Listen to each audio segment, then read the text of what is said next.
mini, my minimal. Which United player was the star of the show? Was it Garnacho with a last minute goal? Was it Federico or Casemiro? Like mini, my minimal. Which United player was the star of the show? Was it Garnacho with a last minute goal? Was it workhorse for a rate? I don't know. Mini, my minimal. Which United player was the star of the show? Was it Garnacho with a last minute goal? Was it Federico or Casemiro? Like mini, my minimal. Which United player was the star of the show? Was it Garnacho with a last minute goal? Or workhorse for a rate? I don't know. I can't choose, I swear. Oi, Carlos.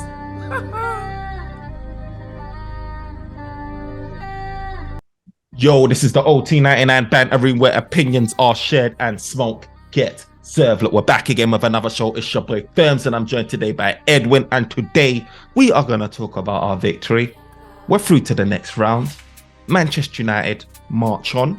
Manchester United dispatched of West Ham.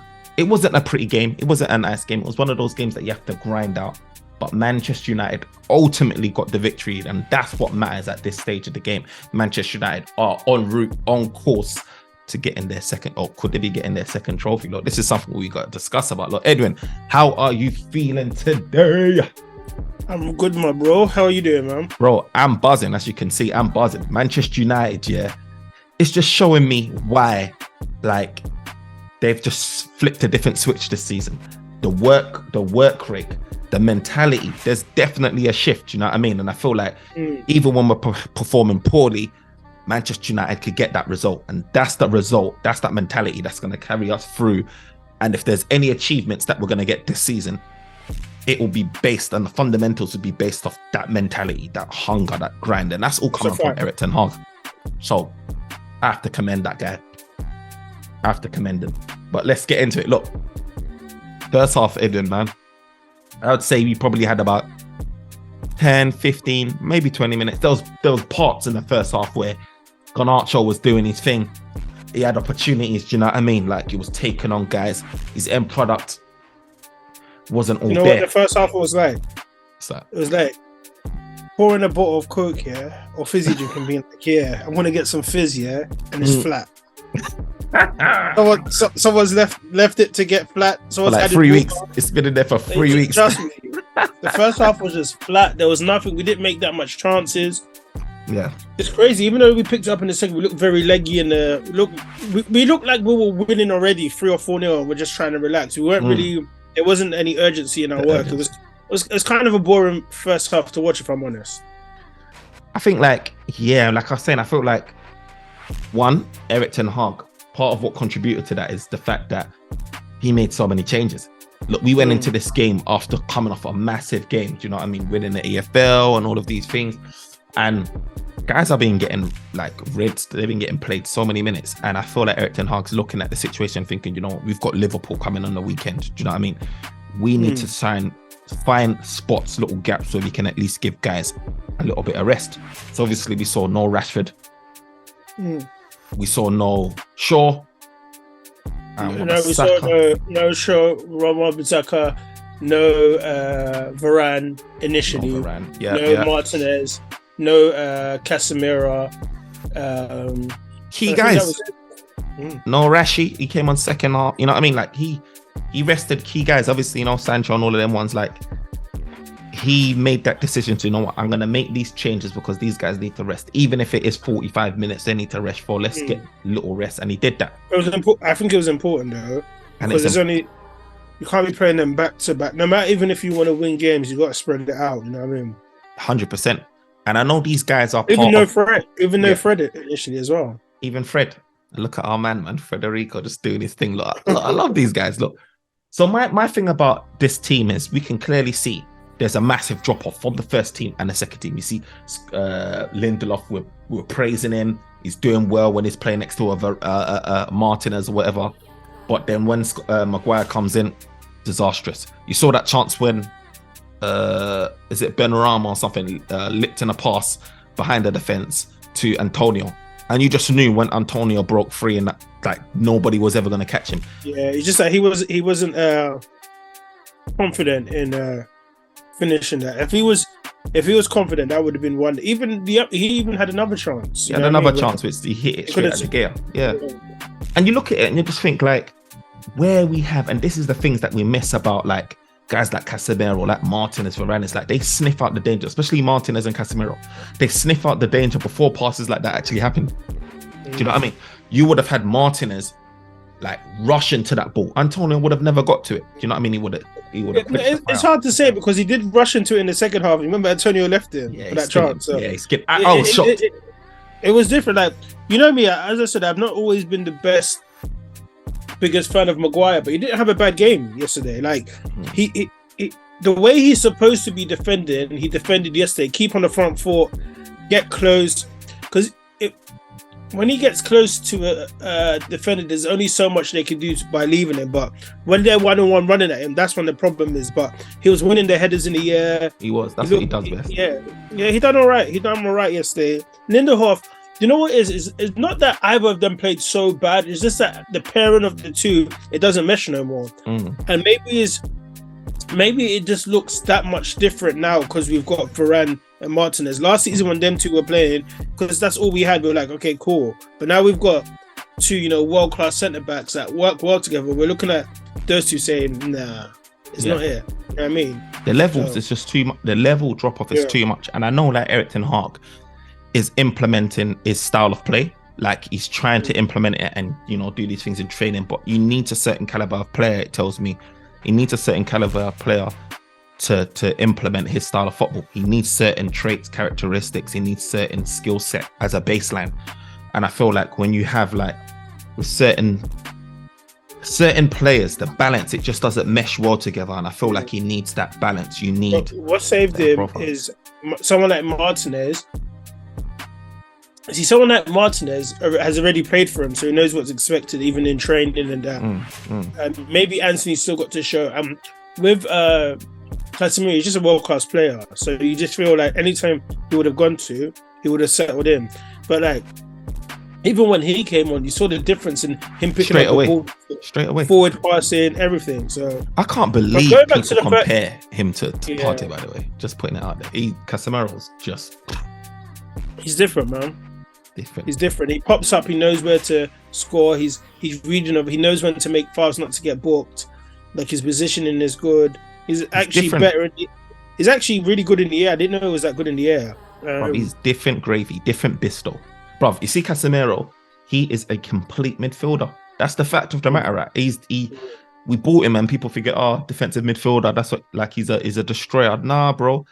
You see how many goals Casemiro's got today? I mean, in all competitions. Like, he's got like maybe 6 or 7 in all competitions. He's got quite a few assists as well, not far from that in all competitions. Look, he had a goal disallowed with that header that marginally got ruled offside. Then he keeps going and he gets us out of trouble by getting that header. Do you know what I mean? What did it come off? What did you think though? Did it come off? What did you think though? What, just so we don't skip it too much, the first half. Like, what was your proper analysis? Because there wasn't any clear chances. I know there was Antonio had a chance. I know Anthony was cutting in quite a few times trying to take the shot. But apart from that, I don't remember one clear like chance. You know what I mean? I think outside of maybe Sabitzer. So do you remember when like Weghorst like laid it off to, or was it Scott Matop? One of them. No, he done that quite well yesterday. He laid it off to Sabitzer, and Sabitzer shot through the goalkeeper's legs, right? Yeah. He hit that nicely as well. Sweet. It's just that obviously, and I think Scott McTominay at some point had a chance as well, which looked like it was going on target, but I think it like, I don't even know. Am I right in saying that the lot had a chance where he should have shot, and then he tried to pass it to Weghorst, and Weghorst shot it wide? Yeah. The goal was kind of open as well at that point. Yeah, it was kind of. I feel like we had like half chances, little half chances in the final third, and we just like Garnacho as well. He forced a decent save as well. When he slit open the defense, he forced a decent save in the first half as well. I just feel like it was, both teams had opportunities to go up, but I feel like that West Ham had a more clear-cut opportunity to go up, and that was with that whole Antonio chance as well. Where I just thought, this is peak. Because you remember when David De Gea gave the ball away in the first half? Yeah. I was just like, this is the ups and downs with David De Gea. This is why people say, we need a new goalkeeper. Yeah, but you know what? It's hard. You got to remember, sometimes I think goalkeepers get a bit too much stick. I know like Pep changed the way goalkeepers played football, because before that it would just boot the ball. Now they have to play the ball out from the back. But you got to remember, goalkeepers probably haven't gone there, especially goalkeepers of his generation never grew up playing like that. So to ask him to do stuff and expect him to be the best passer is just a bit crazy. But look, he made a good few stops for us in general. That's what he does. He made his body wide, even with and Antonio probably should have scored, but him just running and narrowing the angle and, you know what I mean, making his body big. So, but apart from that, I don't remember anything too much in that first half like that. I think we get lucky as well, because like Antonio is not the most clinical. All due respect to Antonio, he's not the most clinical. I think some of his best attributes is his work rate, his strength, you know, his hold up play. He can play as that lone striker and do it comfortably. But in terms of his clinical finishing, he's not the greatest. So that probably got us out. I mean, that probably helped us in a way with the opportunities that he had, because there was a chance where they could have gone 2-0 up. I remember when Ben Rama and Emerson was giving us stress on like the left hand side. I think they done some overlap when Emerson like whipped in the ball.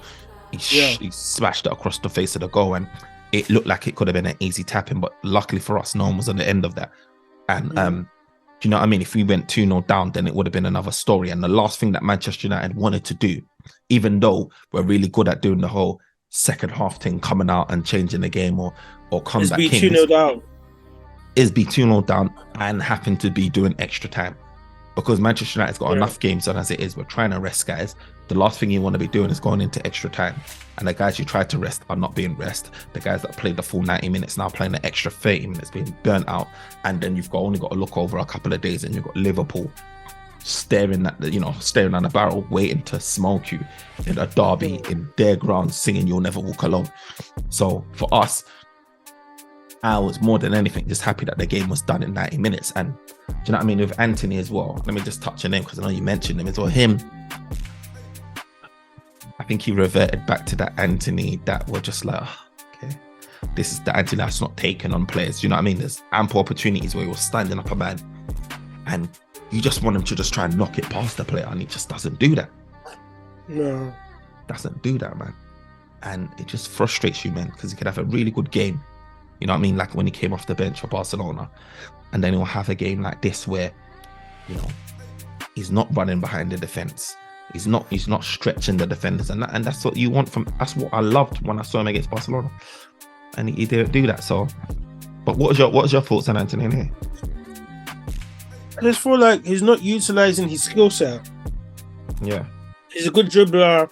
He's skillful. I don't really see that from him. At least when you know Ronaldo, when he's first time, or even Nani, you'll see them do tricks. Like, I'd rather see that. I know people say no, like cutting back in, doing step overs, like just bring some excitement in your play and just like, you know what I mean, be a nuisance. Because even look at Garnacho. Garnacho wasn't always beating the right back, but he was always trying to run at him. Always. Even if he lost maybe 10. Like, say the first 5 times, he lost all 5 times, he'll still do it the 6th time or 7th time. It wouldn't be like, he doesn't do what. Obviously, there's times where he cuts back and pass, but Anthony has a habit of just always cutting in and passing. Like, we rarely see him, like, pick up the ball and just run. Like, Garnacho will pick up the ball and the first thing is, let me run. That's. And I think that's what I like about Garnacho. I feel like Garnacho's got he's got a really, it's like young mentality in it where you just don't care, like a really good mentality, resilient mentality. He's got the pressure, he's got the world on his shoulders right now to impress. Do you know what I mean? He gets scrutinized as if he's the finished product when he doesn't have a good game. And that's what I don't. He's only 18, 19? He's only 18. And my thing about the fan base is just like, we need to realize that, look, one of the most informed wingers out there right about now is Saka. Saka's another guy that's got a winning mentality after what happened in the Euros and World Cup. You know, all of these things that happened, yeah? Was it the Euros or World Cup? Sorry. And he comes back. Sorry, the Euros. He comes back and he's doing his thing. But you need to remember how long it took for Saka to develop this consistent level of playing now. You know what I mean? Like 2 seasons ago, Saka wasn't like this. Consistently now, he's carrying Arsenal and he's saying, you know what? I'm contributing. I'm taking guys on. He's a nightmare now. But it took a while before him to get there. He's got how many years on Garnacho? And I'm not trying to compare their journeys or anything like that. But I'm just like, we need to understand when we're talking about our young players like Garnacho or whether it be Palestri or Amad Diallo in the future, or any one of these young bucks, even Alanga. Gotta give them a chance to grow. They need their opportunities to grow. Like, they're young players, and Garnacho is doing exactly what he should be doing at this stage in his career as a breakthrough player at his young age. He's doing exactly what he should be doing. He's playing without fear. Do you know what I mean? He's consistently trying and going at defenders. And if you consistently try and go at defenders, chance is that you'll find an opportunity, one opportunity that comes, and you'll make the most of that. Look, the touch that he took, man, and it all stemmed from Vekhos. The touch that he took, one quick control, looked up quickly, bent it around the defender, used him as that little prop, bent it around him, straight in the keeper's far left hand side. It was a quality goal. That's a goal, a very mature goal. And it just goes to show you with Garnacho that he's got a sprinkle of star quality. And Manchester United and under Erik ten Hag, we need to do our best to nurture that. We really do.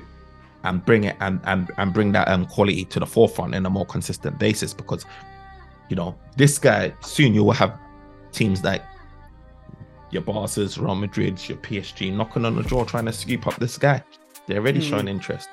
You know, that's why we're trying to lock him down to a more longer term contract. So look, in my mind, Edwin, I look at Garnacho and say, imagine what that guy's going to look like when he's Rashford's age, if he's under this leadership of Erik ten Hag. He bulks up a little bit. You know what I mean? Sometimes it's not even about bulking up, because there's certain players that are not big but they're just strong. Look at Martinez. Like, even when he was like going side to side with Antonio and Scamacca when he came on, like he's not the biggest, but you know, some people, you just get strong. Yeah, you just naturally, when you grow as an adult, you just get strong, and I think that's gonna happen with him. And well, when he adds that, I could just imagine that guy at like 25, Garnacho. The way he takes guys on, it's a rarity in the game. It's a rarity where you find those wingers that can take guys on and just duppy them, leave them, go in, go out. Like, he is Manchester United's prodigy. And Manchester United, our fan base would be crazy to just be like, oh, you know, he's crap, or, you know, X, Y, and Z, because I hear that from certain fans. Garnacho he's a superstar. Look, at the end of the day, he's still learning. He needs to know when to dribble, when to not. Like, he still needs to probably learn how to beat players confidently. So you've got to give him a chance. Look, it's not like he's coming, he's just like really bad. It's just like, he's got the talent, let him grow. 100%. And remember, he's been coming off the bench, right, and having an impact there. Today we started him, and today he had an impact in 90 minutes. I'm happy that he kept him on. I think that's another thing I was happy about, that he kept him on for that long, because at any point he could have just taken him off and even brought on Rashford and said, look, I'm bringing on Rashford for your position, or change things around. But the fact that he kept him on for that long gave him all the way to like the last, like in the 80th minute, to actually have a full game, because he could have come off earlier. So that 100%. Was nice. And just to see him like be effective later on in the game, you know, 100%. I mean? So. And you know what? Just to talk on Garnacho's goal, I mean, Wout Weghorst had a big part to play in it. Wout Weghorst is pressing. Do you know what I mean? He's not scoring as much. Yeah, he pressed the defender, isn't it? Defender kind of kicked it out, and then he shot, and then it deflected. No, he shot, But I was thinking about Fred's goal. Yeah. So him getting like shooting, deflecting. The first touch was just set him up, man. That it's interesting, because when he took the first touch, I thought he was going to take on the defender or run. He just shot straight away. He looked up, shot. And that's the thing. Like, when you look at Wout Weghorst, he was involved in those goals. He was involved. He actually plays quite well behind the striker, you know, in that position, because he's really, even though he's not the fastest, he's really good at bringing down the ball. Technically, he's not a bad dribbler, so he's good at picking up the ball, laying it off to someone, then making his way forward. He's good at linking up the play. On the final third. He's really good, and I feel like the more I've criticized about Weghorst, oh, he's not scoring, he's slow, X, Y, and Z. The more sometimes it's not always about goals, isn't it? Manchester United's been getting 2 or more goals for the last how many games now? Weghorst has been there. Weghorst has been reliable. Been in that team as soon as we signed him. Man United's been getting 2+ goals every single game. Like, I don't even know how far that dates back, but literally we get 2 or more goals like every single game, and Weghorst is part of that. So he's not a passenger. He's not holding us back from scoring goals. He's very much like you saw yesterday, against West Ham. He's very much involved in the play, in the build up to these goals. So we need to really sit back and analyze what he's contributing to this Man United team. And yeah, it's a lack of goals, but he is contributing that work ethic and these challenges.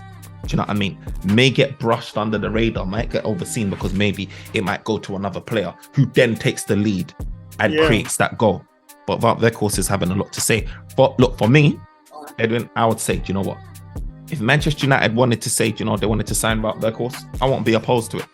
I won't be opposed to it. As long as Wout Weghorst is happy to be like, unless, like, team, just know that he's not going to be a main guy, but then also, especially we don't break the bank for him. I know we won't, but you know what I mean? Like, if it's getting to like close to 20 million, I don't want him. That's the thing. I don't know how long he's got in his contract. Actually, I don't know what it's looking like on his contract. Because I thought he was just a loan free player. Or whatever. I know we got him on loan, but I don't know how, you know, his parent club. Because he was on loan at the club that we took him from, isn't it? So I don't know how much he's got left on his contract. Question in regards to that. So we're looking at that. What did you also think about Sabitzer? I think he's doing well. He didn't have a I wouldn't say he had a standout performance. I wouldn't say that, but I would say that he's contributing and doing well. I saw him getting stuck into a lot of challenges. I see him like tracking back his work ethic, goes without saying. I think the minimum you've got to have in this team is a good work ethic. And I feel like Sabitzer does that. He's contributing to those tackles, breaking that play. And when he does get a ball, he's always looking up, thinking about how he can make a forward pass. Do you know what I mean? And I see him do it the odd few times to get me in our game against West Ham. And for me, like, Sabitzer's one of those guys where, obviously, yesterday, it was the first partnership between him and Casemiro, like in that second half. It was the first partnership with him and Scott McTominay in the first half. So it's one of those ones, just Sabitzer. I feel like he needs more time and more time to establish that partnership, right?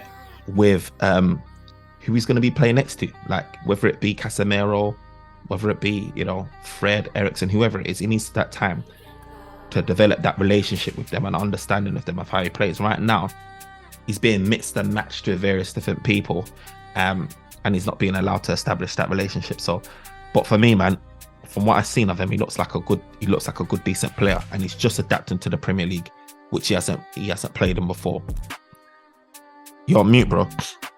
He's got a good link-up play.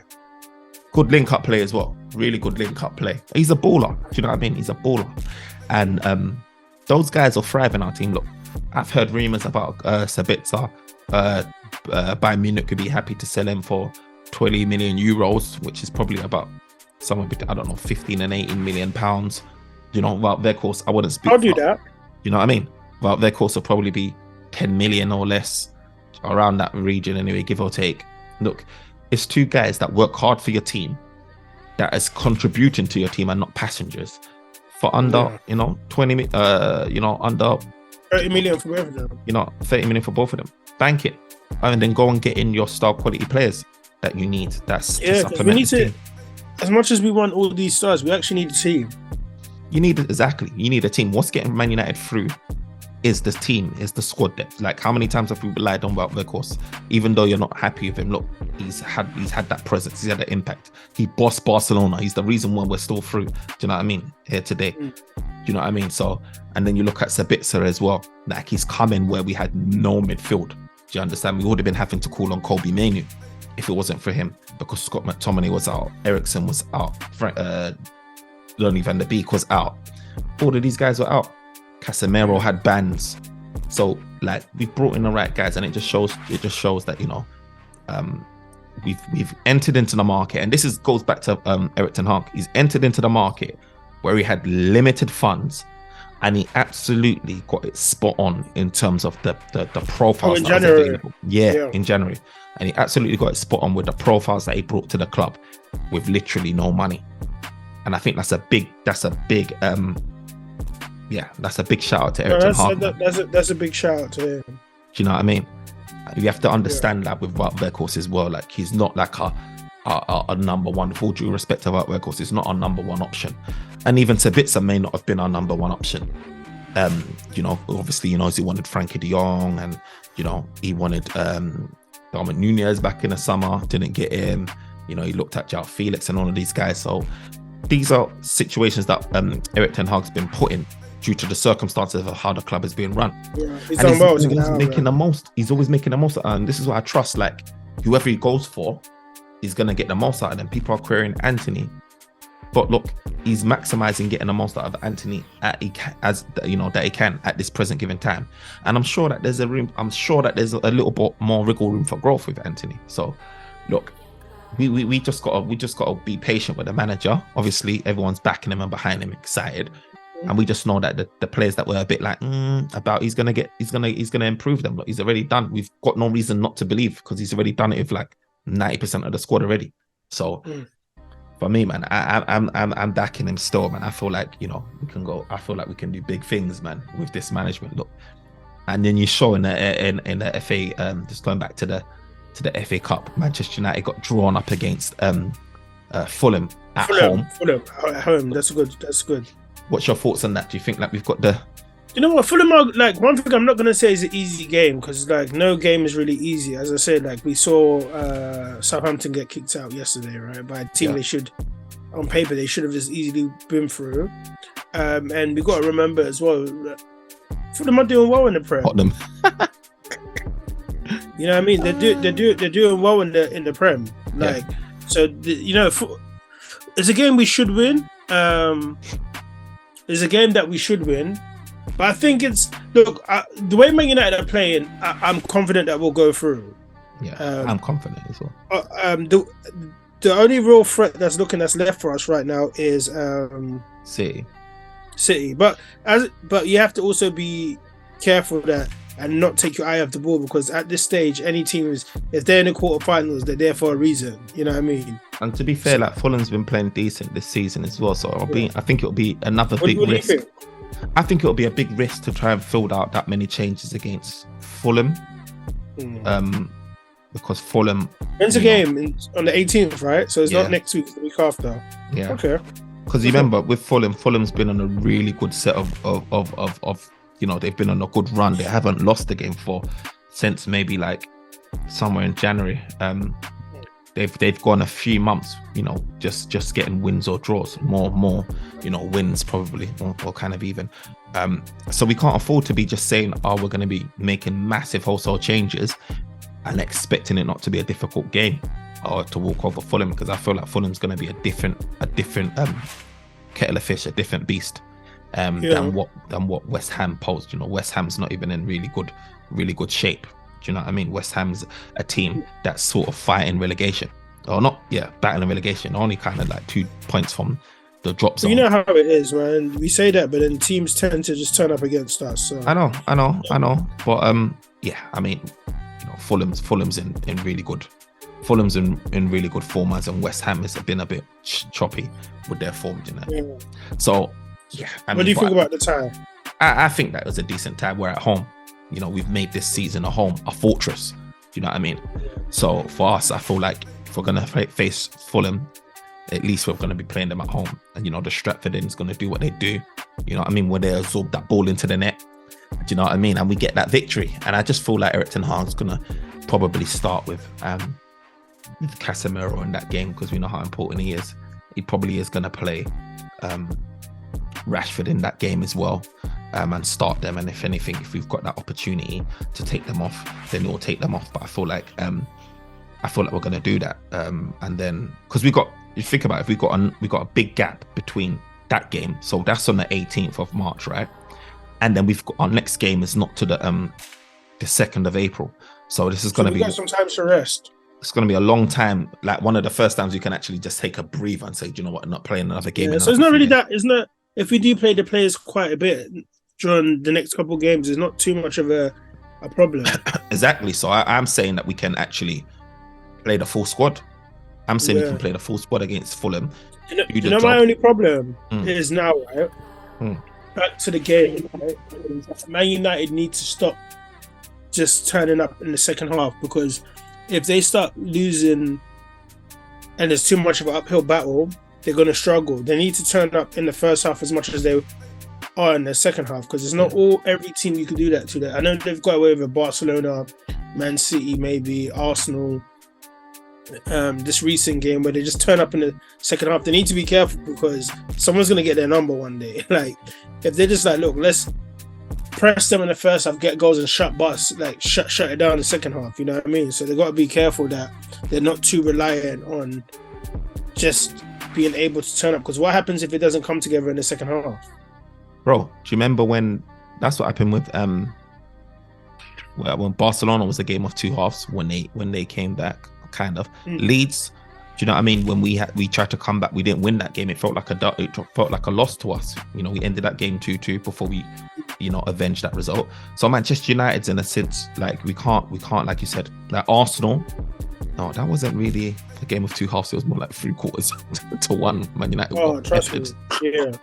But I mean, there was games here where like Manchester United, if you leave it to second half, you won't be able to recoup. And once you start going into these competitions like Europa League and like against Arsenal or against Juventus or some of these teams that's in form, it'll be a tough sort of situation to class us back from and get the W. So, but look, who's your man of the match anyway, man? Who was your man of the match? Look, Weghorst probably gets like an honourable mention because he was influential in Fred's goal. He was influential all the goals, even the own goal. His presence there, you know what I mean? See him jumping for it. Help put pressure for the ball to get out to Fred. Then his shot got deflected so honourable mention. But we got to give it to the young kid, man. 18 years old, played it most of the game. Was very positive in the way he played. Was very like direct of the way he played, and just came out with a great goal. First touch. See my young G Garnacho. Jeez, when he performed like that. So yeah, man. So I'll give it to him, and not just because he scored the goal. Maybe he didn't beat the play all the time, but it was just intention and just having that hunger to keep on going. You know what I mean? So facts. I think he's got a really good world-class mentality. I'll definitely give him a shout out. But I feel like in this game, Weghorst picked it. I feel like games like this is what I thought we were originally getting about Weghorst for, or profile out about Weghorst to get us through games like that. So your Rashfords can rest, your Martials, can rest. But them who's guys that? Well, who's Martial?